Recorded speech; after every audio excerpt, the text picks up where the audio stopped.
Break के बाद एक बार फिर से स्वागत है। रुक करेंगे सीधे हमारे ग्रुप एडिटर राघवेंद्र सिंह की तरफ। बहुत धन्यवाद एक बार फिर आपका नाज जी। दरअसल राजीव जी और कमल काठे जी साथ हैं। कमल काठे जी, मेरा यही सवाल आपके साथ है कि मुख्यमंत्री शिवराज सिंह चौहान कह रहे हैं, जैसे प्रधानमंत्री भी कह रहे हैं कि संकट अभी चला नहीं है और ये लॉकडाउन 4 जो है अभी हमको और सजग करने वाला है। हमारा कहना यही कि जो मजदूर आ रहे हैं उनकी जो सीन दिखाई पड़ रहे हैं टीवी पर, अखबारों में जो खबरें छप रही है वो बहुत ही रुलाने वाली है। आपकी आंखें भर जाएंगी कि लोग किस तरह संघर्ष कर रहे हैं। यहाँ पर राज्य सरकारों की जिम्मेदारियां ज्यादा बढ़ जाती हैं। हमने देखा कि यूपी बॉर्डर पर आके लोग रुक गए, अब वहाँ पुलिस कहती है कि आप जहाँ से आए वहीं वापस जाइए। वो परिवार के साथ कैसे वापस जा सकता है? तो कई बार ऐसा लगता है, थोड़ा सा विषय से अलग हट के बात हो सकती है, लेकिन मौजूदा स्थिति में मौके पर बड़े अफसरों के ना होने से निर्णय नहीं हो पाते और पुलिस और छोटे अधिकारी कर्मचारी जब काम करते हैं तो मरीज जो मजदूर है वो बहुत दिक्कत में जा रहा है, उसकी मजबूरी को नहीं समझ रहा है। आपकी राय अंतिम टिप्पणी आप। बिल्कुल वैसे बाबू, मैंने तो अखबारों में पढ़ा है कि भारतीय जनता पार्टी के संगठन ने 5000 जूते चप्पल भोपाल के आउटर पे बांटे हैं। तो आप पूरा प्रदेश तो बहुत बड़ा है, तो आप उससे जब संगठन समझ रहा है, लोग सड़क पे निकल के उनकी मदद कर रहे हैं, लेकिन सरकार कहीं भी मदद करती हुई बहुत बड़े स्तर पे बहुत अच्छी प्लानिंग के साथ नहीं दिख रही है। इसके अलावा वैसे एक और बात मैं रखना चाहूँगा कि आज मजदूर है जो मजबूर है, आने वाला समय इसी लॉकडाउन का, क्योंकि कोविड बहुत लंबा चलना है, इसके साथ जीना हमें सीखना पड़ेगा और ये लंबा समय चलना है। तो अगली जो किस्त है, जो अगला लॉकडाउन है, वो मध्यम वर्गीय परिवार का ऐसा मजबूर बन के सड़क पे दिखता मुझे नजर आ रहा है और रोज मैं अनुभव कर रहा हूँ। मैं अर्रा कॉलोनी जैसे क्षेत्र में लोगों के घर खाने की समस्या होने लगी है और जो कम कमाते थे संकट की स्थिति आने वाली। लेकिन राठी जी, मैं इसके साथ एक चीज और जोड़ूंगा आपकी बात को काटकर कि किसानों के लिए आने वाले समय में मजदूरों का संकट आने वाला है। मुख्यमंत्री शिवराज सिंह चौहान ने कहा कि हम मजदूरों के लिए विशेष बस चलाएंगे ताकि मजदूरों की आवाजाही हो सके। आपने मध्यम वर्ग की बात की है, मध्यम वर्ग सबसे ज्यादा अपेक्षित है और आपने ठीक कहा कि उसका अब बहुत ही संकट वाला समय आने वाला है, मध्यम वर्ग का और किसानों का। इस पर आपकी बहुत संक्षेप में टिप्पणी चाहूंगा चार वर्ग,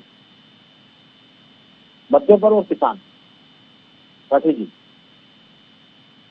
इंफ्रास्ट्रक्चर मजबूत करें और दूसरा मध्यम वर्गीय और किसानों के प्रति जो दिक्कतें आनी है उसकी तैयारी, जो इन फैक्ट्रियां हैं उनको लेबर की दिक्कत हो जाएगी तो प्रोडक्शन की दिक्कत होगी, किसानों को लेबर की दिक्कत होगी तो खेतीबाड़ी में दिक्कत होगी और मध्यम वर्गीय को बाहर नहीं निकलने जा पा रहा है, बेरोजगारी है, नौकरियां जारी हैं, तनख्वाहें कम मिल रही हैं, तो उसके दाल रोटी के भी दिक्कत आने वाली है। तो ये सारी चीजों को, डिजास्टर को पहले से समझ के सरकार को तैयारी करना चाहिए और हेल्थ इंफ्रास्ट्रक्चर सबसे पहले मजबूत करना चाहिए। बिल्कुल राकेश जी, आपने चर्चा की, आपका बहुत बहुत धन्यवाद। राजीव जी, आपका संबंध कस्बे से भी है, गांव से भी है। किसानों को जो दिक्कत आने वाली है, मुख्यमंत्री शिवराज सिंह चौहान ने कहा है कि हम किसानों को श्रमिकों के आने जाने के मामले में बसों को विशेष अनुमति देंगे ताकि किसानों के खेत में काम करने के लिए श्रमिक या मजदूरों की कमी ना हो। ये एक उनका अच्छा सोच है, अच्छा फैसला है, लेकिन इस पर अमल कितना होगा इस पर ध्यान देने की जरूरत पड़ेगी, क्योंकि सरकारें फैसले ठीक करती है, नौकरशाही उस पर अमल में गड़बड़ी करती है, उससे सरकारें बदनाम होती है और आम जनता परेशान होती है। अभी किसानों को परेशानी के दिन देखने का वक्त आने वाला है अगर मुख्यमंत्री शिवराज सिंह चौहान के फैसले पर ठीक से अमल नहीं हुआ तो। राजीव जी, आपकी राय।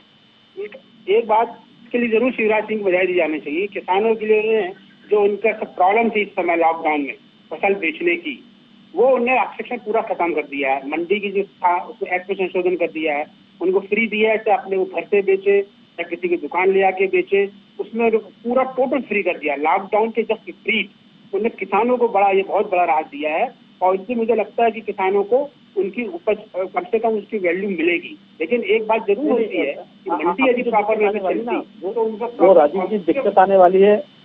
खरीफ की फसल जब बोई जाएगी, धान की खेती होगी, धान की खेती के लिए बिहार तरफ से बड़ी संख्या में श्रमिक आते हैं, मजदूर आते हैं जो मध्य प्रदेश के खेतों में धान का रोपण करते हैं, धान की रोपाई करते हैं। अगर वो किसान के लिए मजदूर मिल जाएंगे तो धान की रोपाई वाला जो काम है, खरीफ की फसल वाला काम काफी अच्छे से हो जाएगा। अगर मजदूर नहीं आते किसान दिक्कत में आने वाला है। राजीव जी, लेकिन इसमें सरकार को दो तरह से काम करना पड़ेगा, शॉर्ट टर्म तुरंत और लॉन्ग टर्म। प्रवासी मजदूर जो है वो पूरे देश में मध्य प्रदेश के प्रवासी मजदूर कुछ यूपी में काम कर रहे हैं, तो यूपी के भी प्रवासी मजदूर मध्य प्रदेश में काम कर रहे हैं। मैंने एक सजेशन दिया था कि इस समय सरकार पूरा उसकी लिस्टिंग करे और जिस क्षेत्र में प्रवासी मजदूर काम कर रहा है, यदि मान लीजिए लोहार है और ग्वालियर में यूपी में काम कर रहा है और यूपी का लोहार बैतूल में काम कर रहा है, तो उनको लोकल में यदि हम रोजगार देंगे तो प्रवासी मजदूर संख्या निकट भविष्य में कम होती जाएगी। एक तो ये लॉन्ग टर्म है। जहाँ तक शॉर्ट टर्म की बात है, प्रवासी मजदूरों को आपको आने के लिए आपको ये तय करना होगा कि हम उनको इनकी थर्मल रीडिंग जो हम कर रहे हैं, यदि वो फाइनल है तो हमको उनको जो हम उनको व्हीकल उपलब्ध करा रहे हैं, ट्रेनें उपलब्ध करा रहे हैं, उसमें हम टोटल स्कैन के साथ, पूरी स्कैन के साथ, उसमें 50% और 20% नहीं, क्योंकि जब हम ये मान के चल रहे हैं कि वो संक्रमित नहीं है, इस प्रकार हम घर में ये मानते हैं बिना टेस्टिंग के हम संक्रमित नहीं है, विदाउट डिस्टेंस के रह रहे हैं, उसी प्रकार वो सिद्धांत को मजदूरों पर भी लागू करना होगा। और यदि आप ये मानते हैं कि थर्मल रीडिंग फाइनल नहीं है, तो आप थर्मल रीडिंग करके जनता को बेवकूफ क्यों बना रहे हैं? फिर आप उसकी थर्मल किट आप किट क्यों नहीं बना रहे हैं कोरोना के? उसके लिए 20 लाख करोड़ में सरकार ने क्यों प्रावधान नहीं कहा है कि उसकी किट तुरंत बुलाई जाए? और इसके अलावा तीसरा एल्टरनेटिव नहीं है आपके पास। फोन लाइन पर जुड़ गए हैं वरिष्ठ पत्रकार देवदत्त दुबे जी। देवदत्त जी, आपका बहुत बहुत स्वागत है। नमस्कार राघवन जी। सड़कों पर मजदूर हैं, समाज उनकी चिंता कर रहा है, सरकार ने घोषणा की है कि किसी भी मजदूर को परेशान नहीं होने दिया जाएगा, लेकिन हालात जो दिखा रहा है वो रुलाने वाले हैं।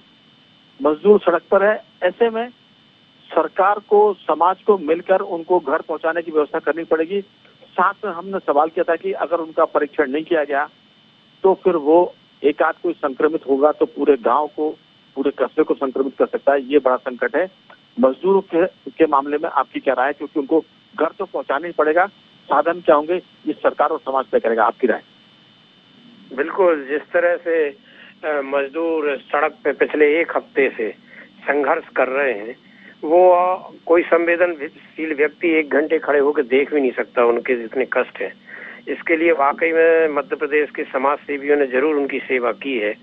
लेकिन आप टेस्ट की बात कर रहे हैं, आप कल्पना कर सकते हैं कि एक ऑटो में बैठ के बॉम्बे से कोई बिहार और यूपी जा रहा है और उसमें 6-6, 7-7 लोग भरे हैं, तो वो तो कोई इतने वाहन, कोई ट्रक में, मेटाडोर में 3-3 मंजिल बना के लोग बैठे हुए हैं, तो टेस्टिंग तो कहीं हुई नहीं और किसी की टेस्टिंग संभव भी नहीं थी।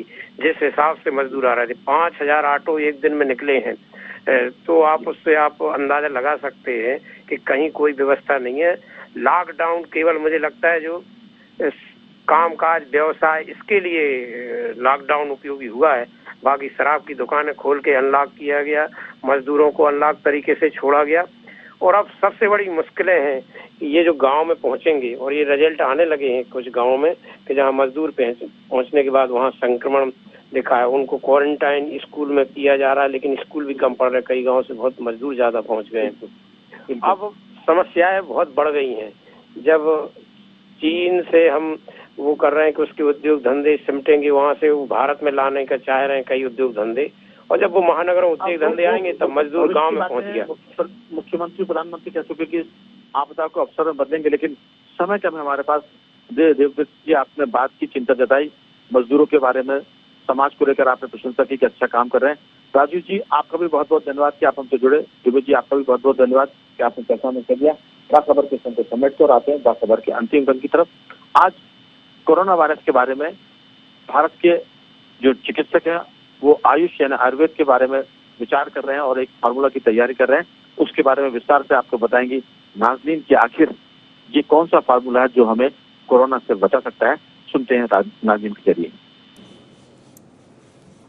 चलिए, तो शुक्रिया राघवेंद्र सर। और हम बात करेंगे कि कोरोना से कैसे आयुर्वेद हमें बचा सकता है। लगातार प्रयोग हो रहे हैं, अभी तक वैक्सीन नहीं बन सकी और इसलिए जरूरी ये है कि कम से कम इम्यूनिटी को बढ़ाया जाए। ऐसे में कोरोना से बचाने के लिए मुलेठी, अश्वगंधा और आयुष 64 दवा पर रिसर्च की जा रही है। तो आयुष मंत्रालय का कहना है कि ये सभी रोगों से लड़ने की क्षमताओं को बढ़ाती है और इसलिए इसका असर कारगर है। आयुष मंत्रालय में एक टास्क फोर्स भी बनाई गई है जो वायरस से बचाव के लिए दवाओं पर रिसर्च कर रही है। बता दें आपको कि इस में पीपली के साथ गुरुची, मुलेठी, अश्वगंधा और आयुष 64 है। ये सभी रोगों से लड़ने की क्षमता को बढ़ाती है और शोध में ये सभी दवाएं जुकाम और खांसी को ठीक करने में कारगर पाई गई हैं। वहीं कोरोना का संक्रमण फैलने के बाद सभी को रोग प्रतिरोधक क्षमता बढ़ाने की सलाह दी गई है। हालांकि इन सभी दवाओं पर शोध चल रहा है कि वायरस से संक्रमण के बचाव में इनका प्रयोग कैसे कर सकते हैं। वहीं अस्पताल में जहां कोविड-19 के डॉक्टर और स्टाफ हैं, उन पर इनका परीक्षण किया जाएगा। और इसी के साथ बाखबर में फिलहाल इतना ही। दीजिए इजाजत। नमस्कार।